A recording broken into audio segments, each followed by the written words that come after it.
founders, hope you're having a good day. I've been pretty transparent about the fact that I invest in quite a few different cryptocurrencies. I own some Bitcoin, I own some Ethereum, I used to own some Litecoin, I've bought some Solana recently, I own some Fetch.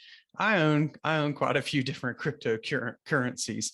And today I want to talk to you about a new concept around cryptocurrency, or a fairly new concept that's gaining a lot of attention, and that is called staking your cryptocurrency. So what is staking your cryptocurrency? Well, I want you to think about it a lot like you would think about investing in a certificate of deposit or a CD at a financial institution.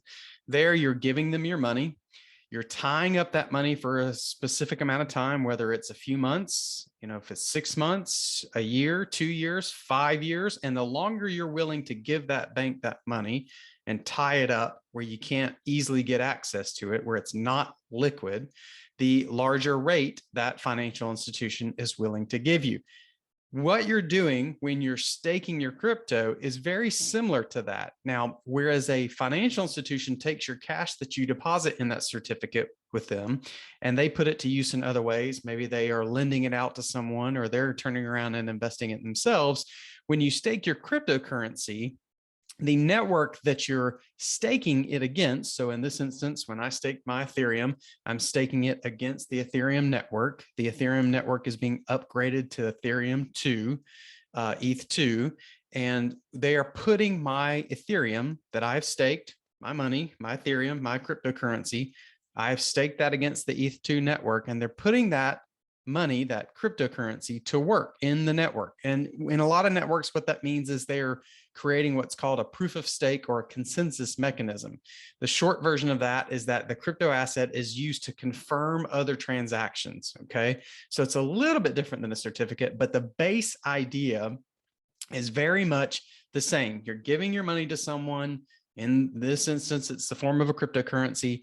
They are using it for some other specific activity. In exchange, you get the opportunity to earn some interest and things like that. So we're going to talk about that in just a second. So what cryptocurrencies can you stake? Now, I tried to do a little research on this. It was a little bit tough to do, but I found three that you can stake. And those are Tezos, Cosmos, and of course, Ethereum that I mentioned to you before. So I have staked my Ethereum through Coinbase. So I read an article recently. I've used Coinbase for quite a while to buy and trade cryptocurrencies. I read an article recently from a well-known publication, and Coinbase was sort of named the best US provider for managing cryptocurrencies. And that is who I use, just to be candid. So I went through Coinbase. I had bought Ethereum. It's gone up in value. And then they offered this process of staking that Ethereum. And so that is what I've done. Coinbase is the 800-pound gorilla in the marketplace. As a matter of fact, just to be even more transparent, I own their stock through their initial public offering that they did. So what are the benefits to crypto staking? So the biggest benefit, I sort of alluded to this earlier, is that you have the ability to earn a yield or money, extra money, interest, by staking your cryptocurrency. So for example, if you go out and Google it right now, which is one of the things I did when I wrote the article and then prepared for this video, there's a company called Celsius, and they are offering up to a 13% yield on some of the cryptos that you could stake with them. Now, I want you to stop and think about what I just said. 13% yield. If you follow the financial markets at all, tell me a certificate of deposit or a money market account or even a savings account that is offering to pay you a 13% yield per year.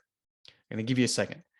The answer should be there aren't any, at least not that I'm aware. If there are, somebody jump in the comments and please tell me who the heck that is.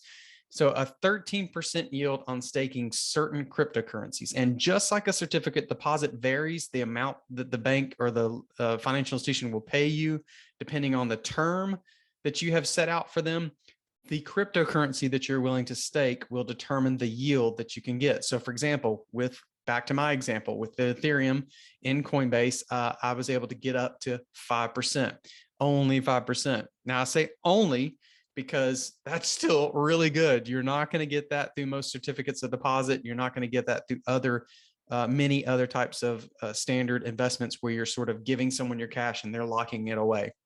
Maybe you can get that in trading equities independently, but you're not going to get that in other types of typical investments. So that's the biggest benefit, is the ability to stake that cryptocurrency and earn a really nice yield on that money.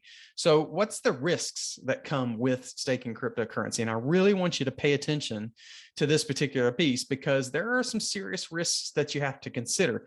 Now, some of those risks are what I'm going to call traditional risks. There's similar risks that you would have with the example, a certificate of deposit. So when you stake your cryptocurrency, you're agreeing to a lockup period, okay, which means you cannot liquidate or get back the cash or the cryptocurrency that you gave them. That's similar with the CD. Now, if you know CDs very well, you know that you can do an early withdrawal. The financial institution will charge you an early withdrawal penalty, and then you'll sometimes pay taxes on the gains that you had there, okay?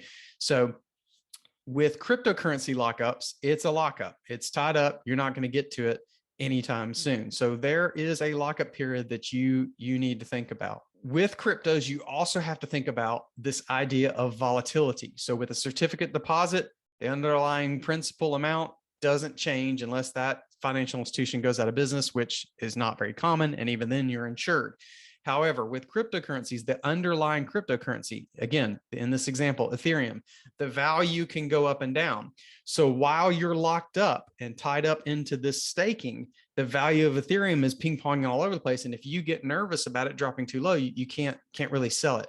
So you've got a lockup period that's really affecting you. And then you have on top of it this volatility that's going around quite a bit. That does happen in other investments, not in certificates of deposit, but that's another traditional risk that you have to think about. There's one more risk that you have to think about that you don't normally have to think about with traditional investments. With crypto staking, you have to think about the provider that you're working with. You know, banks and credit unions, financial institutions, they've been around for a long time. They're backed by the federal government, up to $250,000 that you deposit with them. That's not the case with these crypto networks. And so you need to think about this risk and work with a seriously reputable cryptocurrency network. That's why I like Coinbase. Again, I said it already once, it's the 800-pound gorilla in the United States. I really like using them because I trust that they're not going anywhere.